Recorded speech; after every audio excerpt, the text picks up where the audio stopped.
I'm Drishya Gurung and I'm thrilled to have with us today Vidushi Rana, Executive Director of Goldstar. Welcome, Vidushi. Thank you so much for having me. So the very first question I would want to ask is, what are you most eagerly anticipating this year in 2081? 2081, I'm hoping for changes because it's been too long that we've been suffering post-COVID. In fact, even before that, post-earthquake. I know we've been suffering since then, and the business community in Nepal at large is suffering. And especially post-COVID, and now that Nepal is going under recession, all the businesses and especially industries, big manufacturing industries are going through a very tough phase at the moment. So my anticipation or my hope is for things to get better, and so that we can move into a brighter future, at least for manufacturing.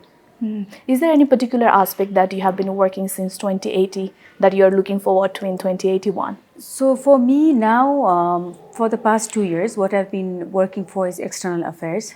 I know. So I've been going out, lobbying with the government to make changes for manufacturing. Because when you talk about manufacturing today, manufacturing is supposed to be the backbone. It's not supposed to be. Manufacturing is the backbone of any economy. But in Nepal, manufacturing today is less than 5% of the GDP, which is a very, very sad state of the country.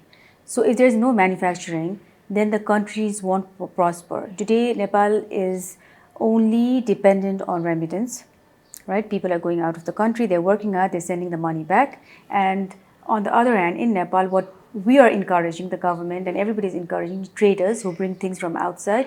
So this remittance comes, the dollar comes into the country, and then it goes in buying foreign products, and then it's not good for the country, right? So I think manufacturing is very, very important because manufacturing is the only industry which gives high employment, is the only company which is doing, only industry which is doing import substitution, also export promotion. So I think like my job for the past 1-2 years is trying to lobby with the government and trying to tell them that if things don't change, if policies don't change, then there won't be any scope for manufacturing in Nepal. Everybody is going to then go into trading because then manufacturing is just a very difficult area to get into. So has the progress been optimistic? The progress has been optimistic. I won't say it's been negative. The people in the government are listening to our problems. They are bringing about change in the policy. But the problem is now not in the change of policy, but in implementation. So policy is there, but implementation is not there. So of course that will take time, and that's what I'm working for at the moment. Thank you. Probably we'll come to this point again later in the interview. Okay. Let's start with where you are right now in the Goldstar company. So it is believed that the older the company, the deeper its interest, belief and practices. With over 40 years of its establishment of the company, earlier Goldstar stands even now as a very renowned brand, but earlier it didn't need branding or marketing. In that context, could you please share your insight and experiences from the time when you pitched the idea of branding and marketing in the company? Okay, so first of all, Goldstar shoes, but it's a footwear company. We started with Hati Chhap Chappal. That was started 50 years back, and for Goldstar, it's been almost 40 years that we've been manufacturing the shoes. And of course, like you said, it's a legacy company, so it comes with its own strengths and weaknesses. Goldstar shoes, as you know, has always been very popular. We've been making shoes, and we've been selling, and our USP of it being comfortable, affordable, durable is what has always made us the market leader 50 years back and even today. So we're very, very grateful for that. But when I joined the company 9 years back, I realized that we were making a particular kind of shoes, which was selling. 80% of it, whatever we manufactured, was going to India. There was a huge market in India for Goldstar shoes, and then the rest 20% were selling in Nepal, and things were good. But when I went to the company like 9 years back, I realized that I felt the need for change, because me coming from a marketing and branding background, I felt that because we're not doing any kind of branding, and any kind of marketing for the brand, I felt that people would forget about us, A, and B, the youth were not connected to the Goldstar brand. The youth of Nepal, which is like 60% and more, are the future, and they felt that Goldstar, of course, everybody knew that it was a brand, it was a shoe brand, but they only associated the shoe with their uncles and fathers and grandfathers. They didn't ever think that they would be wearing Goldstar shoes. So I felt that there was a need to change, and me and my husband, we run the company. So we then invested a lot of money in new machines, new technology, hired a lot of new designers, and started making shoes for the youth. So now when you look at the Goldstar brand, we have more than 400, 500 SKUs at the moment, and we're always coming up with new designs. And of course that just brought about the whole change. So the whole rebranding, coming up with new products, not just the rebranding part, but just coming up with new products and taking it out to the market was what changed it, I think. So you mentioned it earlier as well, that the company is a family legacy. But probably you might have a little bit different experience in comparison with other. But then what are the major challenges in terms of leadership that you encounter at the beginning of your journey in the company? So when I joined the company, I didn't join as a leader because I had no idea what I was getting into. My reasons for going to the industry, the factory, was completely different. I just wanted to be there with my husband because he was under a lot of stress because his dad had just passed away and there were a lot of things on his plate. So I went to the factory just to be a support system. I never ever envisioned myself as going to the factory and working with 3,000 workers and 300 staffs. Factory is a completely different thing. I never really thought that I would get into the family business. But once I got in there, I felt that I could use my expertise of marketing, branding, and that's how I got into the company. Now, talking about leadership roles, I think for me, I'm more of a visionary leader. Because I feel that you have to have a clear vision. Unless and until you have a clear vision, you cannot move. So Goldstar has a very clear vision. Goldstar wants to be somewhere in 5 years from today. Okay, so whichever new staff joins us, whichever new team member joins us, they have to be aligned with our vision. That is very, very important. And me as a leader, I'm also my job, I feel, is also to make everybody work together. There has to be clear communication. There has to be transparency. And each team member should work together because nobody can work alone and make it happen. So for me, a good team is a dream team, and I take pride in that. Goldstar has a very good young team. And we just make sure that we're all aligned with the same mission, vision of the company. Can you share a significant strategic step you have taken in your career that has a profound impact in company success or growth? See, I cannot just talk about one strategy that I took, or and again, I won't say it's my strategy because it's a team effort. My husband is the chairman of the company, and I'm in the board. So of course, it's a collective decision of how to go about things, because see, things are changing. Things are forever changing. So what we did last year, we cannot do it now. What we did 6 months back, we cannot do now, because the world is changing, and because footwear is a fashion industry. Especially in Nepal, Nepalese youth are very, very fashion conscious. They like fashionable things. And then, of course, there's a whole world out there. So we need to be on top of that. So we need to keep changing. We need to keep coming up with new designs, new ideas. Now we're also thinking about sustainable shoes because that is the future. So it's forever changing. And if you talk about my input, I think it was more on the branding part of how we rebranded the company, how now we're into social media marketing, digital marketing, media marketing. We do influencer marketing, because that's the need of the hour. Right. Now we are in all the platforms, online platforms in Nepal and even in India. All the Indian platforms have Goldstar now. So we need to keep changing according to time, and there's of course a collective idea as to how to go about and bring about changes, how to look for new markets like diaspora markets. So we do have a store in Australia, we have one in Bahrain, we have in Qatar, We just opened one in North India, our own franchise stores. So we're always on the lookout to open new stores, do franchise.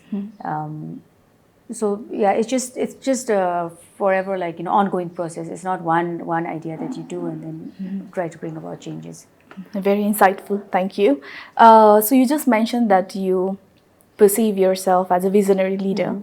In retrospect, how has it evolved over time? See, Goldstar has 3,000 workers and 300 staff. So it's a huge industry. It's the biggest factory inside of Kathmandu. And we are the highest employment generator, let's say, because we have 3,000 workers, and out of that 70% are women. And these are women from marginalized communities. We take these women, we train them, and then we hire them. So it's a big establishment. So everybody has to be aligned with the company's vision and mission and what we are trying to achieve as a group, as a company. What are we trying to achieve? I think that is very, very important, and that needs to be engraved in everybody's mindset that, okay, Goldstar wants to be here. Goldstar wants to be, let's say, my 5-year vision is to be in all the 7 continents of the world. Now that's a big vision, that's a big dream, but I want to get there, and how do I align my team to get there? So as leaders, me and my husband, we're always thinking about how to motivate our team, how to, make them work together. And it's a challenge because in Nepal, people are always, like at the moment, there's mass exodus of people leaving. I know all the workers, they're leaving. We take these people, we train them for 3 months, we give them the salary, and then they're just waiting for their visa to go to Malaysia or, Qatar, Dubai, whatever. And even the staffs, they're just getting aligned to the company's mission vision, and then they say that, oh, they got a visa from Australia or US or UK, and then they're leaving. So it's very, very difficult at this moment to retain people. But at Goldstar, one thing what we have is a very, very young team. In fact, me and my husband are the oldest people in the company. We have a very, very young team. So when you talk to young people, they are more energized, they are more in tune with what is happening. So we believe in younger people, and hiring them because of their, and of course older people will have experience, but younger people are the people who bring ideas to the table. So they're more relevant. Yeah. So have you been inspired by any leader or the practices from around the world? So, when you talk about inspiration, I don't take inspiration from just one person. I take inspiration, I'm always inspired by a lot of people around. It could be anybody. It could be a stitcher at my factory, a woman who is stitching. Like I was just talking to her a week back, and then this lady, she's been with us for 9 months now, and then she's very happy working there. I was just talking to her, and she said, "Madam, now I'm so glad that I've got this job. Now my in-laws are treating me better. My husband is treating me better. I'm able to send my children to boarding school. I'm able to put meat every Saturday on the table." So listening to stories like that, I'm inspired. I'm like, okay, this lady who's come from a marginalized background, she has no education, and she's here working so hard to make ends meet, to make her children go to school, which is so important for her, right? So I take inspiration from her. And I could take inspiration from a big leader also, because I feel that everybody has a different style. Everybody has so much that one can learn from, all the good things. So when you talk about inspiration, I think I take it from everyone around me. It's not just one person. So in your tenure at Goldstar company, what would you recall as a major crisis or challenge, and how did you handle it? Major crisis and challenge has been happening since earthquake, because it's been almost 9 years now, right? So before the earthquake, we were doing extremely well. We were exporting to India in big volumes. But when earthquake happened, that time we had almost 4,500 people working for us. The factory was running for 24 hours. And suddenly, because of the earthquake, of course, there was disruption. People had to go back to their villages. They were not able to come back to work. Remember, there were a lot of aftershocks happening. So, for a factory, it has to run smoothly all the time. So when there are disruptions, then it's difficult. So because of the earthquake, we were not able to export the way we used to India for that period, 3-4 months. And then after that, there was embargo that India put. And then there was demonetization of 500 notes. then there was GST, then there was India, the government started saying that make everything in India, so they were not really promoting things coming from outside. Sorry, then when all that was going on, then COVID happened. And after COVID, then the current situation of the country. So all this has impacted. So it's not, whatever your question was, it's not just now, it's been for the past 10 years. And every day in the factory, we're firefighting, every day. Every day, it's never been a smooth operation like, okay, you know what, we've got in raw materials, we'll manufacture, we'll send it to the market, the money will come in. It's never as easy as that. There's always so many challenges, because manufacturing itself is a huge challenge. And to actually operate a huge manufacturing with 3,000 people is another huge challenge. And the country's situation is not helping at the moment. So it's not one, it's so many. But you have to just keep going with it. I mean, either you can quit and say, you know what, I cannot do this anymore, this is very difficult. Or you just try to make ends meet and then just hope for a better day the next day. So at the moment, it's very difficult situation. So it is almost like a domino effect. Yeah. Totally. So how does your company engage with the local communities? Like what initiative does the company undertake in terms of corporate social responsibility? So first of all, I talked about women. Women, we are always talking about women empowerment. But I think women are not empowered unless and until they're economically empowered, right? We only talk about empowerment through education. But education is very important, I agree. But what about people who don't have a formal education? Even they need to be economically empowered, right? So I think Goldstar's biggest CSR that we're doing is hiring 2,700 women from marginalized communities. And most of the companies, when they hire people, they take money and then they do training. Most of the people, right? Most of the companies, that's how things are done. Or they do free training. In Goldstar Shoes, I think it's the only company here in Nepal where we do training, and even during the training period, we pay them the monthly salary of whatever the government has stipulated us. So I think that's the biggest CSR ever. Of course, other than that, there are a lot of things. We are very, very particular about our social responsibilities towards this because we have so many women.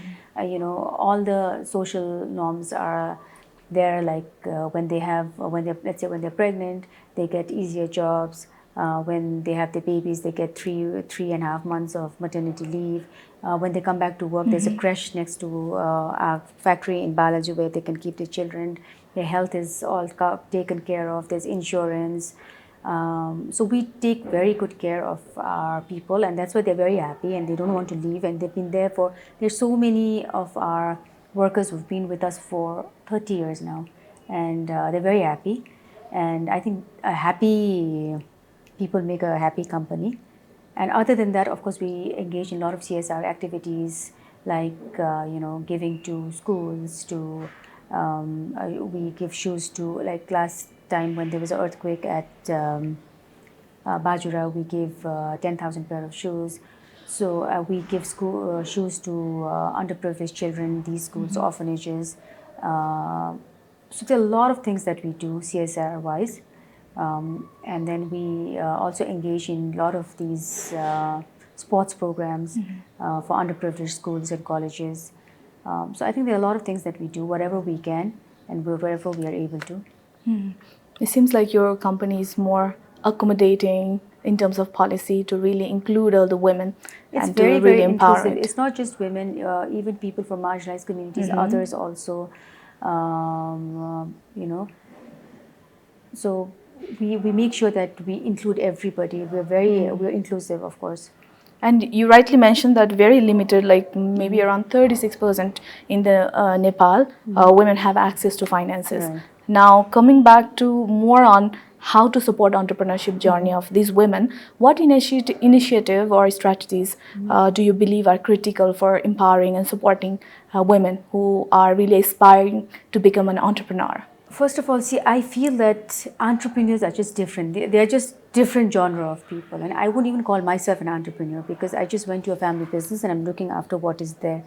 But a genuine entrepreneur is somebody who has a dream, a crazy dream, right? And that entrepreneur is going to do everything that is in his or her hand to make that dream realize. So I have a huge respect for true entrepreneurs, and true entrepreneurs are the true visionary people who make it. For me, like an entrepreneur is somebody who comes up with a crazy idea, and then no, maybe people around him or her won't even believe in that idea, but that person will go against all odds to make that happen. So that is a true entrepreneur. So unless and until you have that vigor in you, unless and until you know that this is something that I really want to do and I want to make it successful, then you're not an entrepreneur. There are two types of people, I feel. One are entrepreneurs and one are people who work for others. And the other one is always easier because you're working for somebody else and you're going to get your salary at the end of the month, whether your business works or not. But an entrepreneur is the person who's going to take all the risk, right? All that he or she has, they're going to put it in that business and take that risk. And an entrepreneurship journey is not easy at all. You are going to fall, you are going to falter, but only those who rise up again and believe in their dream and keep walking towards their dream are true entrepreneurs and true people who are successful. So being an entrepreneur, I don't think, when people ask me like, how do you become an entrepreneur? I don't think you become an entrepreneur. I think either you have it in you or either you don't have it in you. Just because, let's say, there are like 10 restaurants opening this month on this street, I'm going to open a restaurant too. Or because 10 carpet factories have been opening up, I'll open a carpet factory. Or because there's so many footwear companies, I'm going to open a factory too. I don't think that's how it works. Of course, you have to look at the market, you have to do all your financials, all of that. But other than that, I think a true entrepreneur is a person who has that drive, that passion to make it work. And only if you have that in you, then I think you should go ahead and go into that entrepreneurship journey. So let's say there is a woman or there is a group of women who are really interested in their vision, their dream. But then the social circumstances, even in terms of policy, how less supportive it is. So what strategies would be really helpful for someone who is very clear that they want to become an entrepreneur? See, if your question has your answer in your question itself. When you're saying that, let's say you're giving me an example of a group of women who are very driven and they want to make it happen, right? That itself is enough. Other things like policy, social inclusion, getting permissions, all that, I feel as a woman, you should not always depend on others to do it for you. Like when you look at me or when you talk about me, people think that it was very easy for me when I went to the factory with 3,000 people working there and 300 staffs too. It was not easy for me also. There were people who were hoping and for me to fail because they didn't want me to be there. They were not happy that me as a woman was on the top and calling shots. Of course, there were so many people not happy, but I had to create my own path there. I had to show it to them that I can do it. Not just because I was then the chairman's daughter-in-law or the chairman or the director's wife. I was not there only because of the virtue of that. I had to prove myself, and I think it was difficult for me to prove myself amongst people who wanted me to fail. So it was not easy for me then, and it's not easy for me now also. When I go to policymakers, when I go to meet the ministers, there's always, will she be able to do it? That kind of an attitude because I'm a woman. But if I want to be successful, then I should not pity myself and say, okay, because I'm a woman, I cannot do this. I have to say that because I'm a woman, because I have a dream, because I have a vision, and because I know I want to be successful, no matter what, people are always going to try and pull me down, right? But I have to look at my vision of what I want to be, where I want to be, and walk towards that path. So if you have that in you, if you feel that I can do it, if you know that, if you have that strong, fire in the belly, the burning desire to succeed, I think you'll succeed. There's nothing that can stop you. Thank you. I think earlier when you mentioned in your answer that you're also looking forward to more sustainable product. So in relation to that, I just want to ask, how have you been fostering innovation within your company to stay ahead in this very competitive footwear competition in market? So the only reason that we have been sustaining, we've been in this business for the past 50 years is because of the innovations that we have in our company. So all our machines, we have huge 16 machines. They are all from Italy. So because these are Italian machines which come from a very known company, our shoes are very, very affordable. I mean, very comfortable and durable, right? All our slippers, hati chap, all the machines are from Thailand because Thailand has the best technology for flip-flops and Italy has the best technology for shoes. So we have adapted to that technology. We have the biggest design cell in the country with around 12 to 15 designers working round the clock to come up with new designs. My husband himself is very, very interested in designing part. So every week he sits with the design team for 3 hours every week and then they design new products. They're always in tune with what is coming in the market, what is going to come next season, and then we design according to that to cater to the market because the market is also very fashion conscious. So we have to be careful there. And we're always most of our investment is on new technology, new molds, new machines, new ideas. So my husband and me, we travel to Italy every year to look at new designs. My husband just came back from China from the fair to look at what is going to be there next year. So we have to be in tune with all of that. Otherwise, we won't be able to be successful. So you mentioned that you have very youthful and very relevant team member, and you're very happy about it. How do you ensure that they are empowered, that your team member are empowered to take ownership of their roles and contribute to your company's success? So I think it's the most difficult thing in any company to manage because if there are good people, then a company is automatically better, right? So to promote them, to encourage them to do better, first of all, they have to have that sense of belonging. They have to feel that, okay, Goldstar is my company. I need to work here. And it's not just about what I'm getting from Goldstar as a salary or whatever, but also what I'm able to give back to Goldstar. In my company, people are very proud to be working for one of the biggest Nepali brands in the country. They're very proud that they say that, we're so happy that we're not working for a trading company. We're so happy that we're not working for a company that is not, that doesn't have social values. We're working for Goldstar, which is socially, we're very careful about what we do, what we don't do. We have very deep understanding of what is right, what is wrong. We make sure that we don't do anything that is against the law. So I think people in my company are very proud to be associated with Goldstar because of the legacy it holds, because of the brand value that it holds, and because of the things that we do and bring about social changes, and because of the impact that we create in the society. I think those are also very important other than money. So yeah, I think because of that we have a robust team working hard.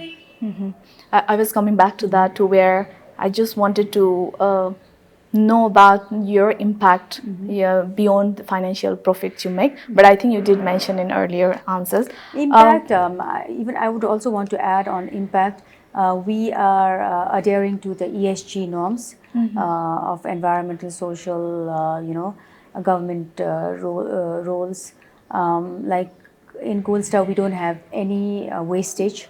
When we are producing shoes, whatever waste comes out, we reuse it and make it into shoes. We don't waste any water. Most of the factories, like big factories, have water wastage because they need it for washing and all of that. We don't have any water wastage. We use electricity from the grid.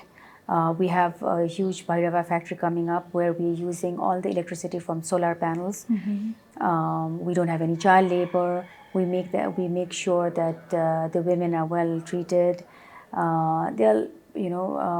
are inclusive. We have a lot of disabled people working in a factory, and then we make sure that they get the right job, and also that they are also empowered and respected, not because, oh, poor thing, they're respected because of whatever they can do. If they don't have a hand, they have to do whatever they can do with the other hand. Or if they don't have clear vision, then we give them job that doesn't really need clear vision. So we make sure that we include all of this. So I think because of all that, Goldstar is what it is today. Thank you. We are almost at the end of the interview. Okay. So drawing from your experience, you mentioned a bit on your experience working with the policy makers and other entities, what policy loopholes really, what do you think, what policy loopholes hinders entrepreneurship in Nepal? Okay, let me talk about Goldstar shoes in particular. So there are a lot of things that if the country, if the government changes, then Goldstar would become much better. We would be able to hire many more people, and there will be another 10 companies like Goldstar coming in. But we need policy interventions. Okay, protection. So somehow, like any country gives protection to its manufacturers, right? Because they want the manufacturing unit to grow. But sadly, in Nepal, that's not there. We today, Goldstar pays all the taxes, VAT. We are the highest employer in the country. We pay all the bank loans. Everything is clean. But we have to go and compete with the smuggled shoes, under invoice shoes, unregulated shoes. So because we have an open border with India, there are a lot of big warehouses in the Indian side where all day shoes from Delhi and all these places come and stay in the warehouse. And at night, all these shoes, unregulated shoes, come inside Nepal. Okay, the taxes are not paid, the VAT is not paid, and these are the shoes that you'll find available in the market. All the fake Nikes, Adidas, Puma, it's fine. I mean, I'm not against the fake Nike, Adidas, Puma, but they should pay the duty, right, for the government. I mean, so in this case, the country is losing revenue because these are all coming under invoiced, and we are losing our market because how do we compete with the under no tax paid shoes against our shoes? So obviously Goldstar is going to be more expensive than that shoes, and that is really hindering our market. There are more than 1,500 footwear manufacturers in Nepal, small, medium, large, and everybody is suffering now because of these smuggled shoes from India. Smuggled shoes from India and from China, under invoiced, unregulated shoes market. So the government has to protect the industry because footwear is one industry which is collectively footwear industry has more than 50,000 people. Okay, that is like 50,000 people is just immediately.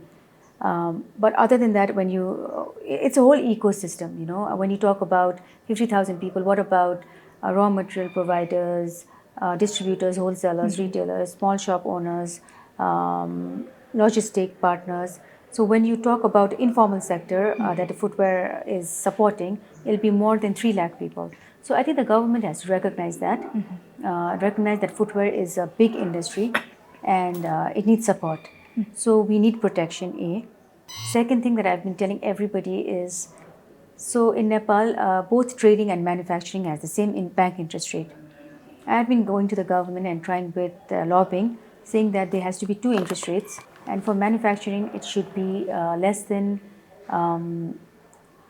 at least 5-6%. You know, so that our manufactured goods are competitive enough. Because today we're not able to compete in India or the rest of the world because our manufacturing cost is very, very high. And our manufacturing cost is high because our land prices are high, because our bank interest rate is high, because the custom duty on raw materials are very high, because our labor cost is high, because we don't have a training center. So there are a lot of reasons why we're not able to compete. We have the best of the best Italian machines. We can make the best of the best shoes in Nepal itself. But we're not able to do that because the manufacturing cost of other things are really high.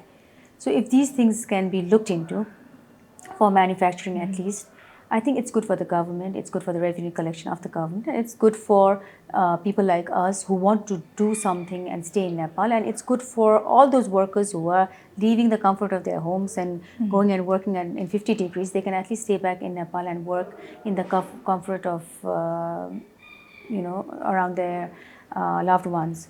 So, I mean, these policy interventions has to be there. There are many. But if I just have to talk about 3, then it has to be the protection for our local industries. The government has to see what are the industries that are doing import substitution and export promotion and support those.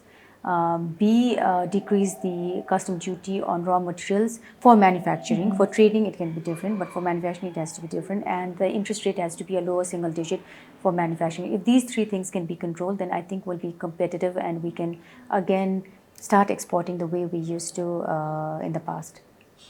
Thank you. Very well explained. Before we wrap up, is there anything that I forgot to ask you, but you still want to mention in this interview? No, I think you've covered everything.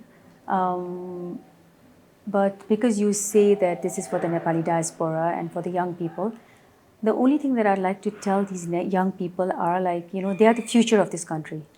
And all of them leaving this country is just going to make Nepal a barren land. And Nepal is such a beautiful country. So, I mean, it's okay for people to go out and study. It's okay for people to go out and get that work experience. But I want to urge all the young people to come back to Nepal because you have your daitwa bhन्छ नि हैन to the country, and you have to give back because this is your motherland, and you have to give back to this country. You cannot just live outside of this country and feel pity for us. I think people need to come back to make this nation because it's a small country, and if we all work collectively, it's going to be the most beautiful country in the world. I've been around the world. I've been to Switzerland. I've been to the best of the best countries, and I believe Nepal has something that no other country has to offer. So if this is for the Nepali diaspora, if young people are looking at it, I would urge them to come back to this country and work here and make this country a beautiful country for their future generation. That's all I'd like to say. Thank you for the beautiful ending. That's it for today. Thank you so much for coming to the interview today. All right, thank you.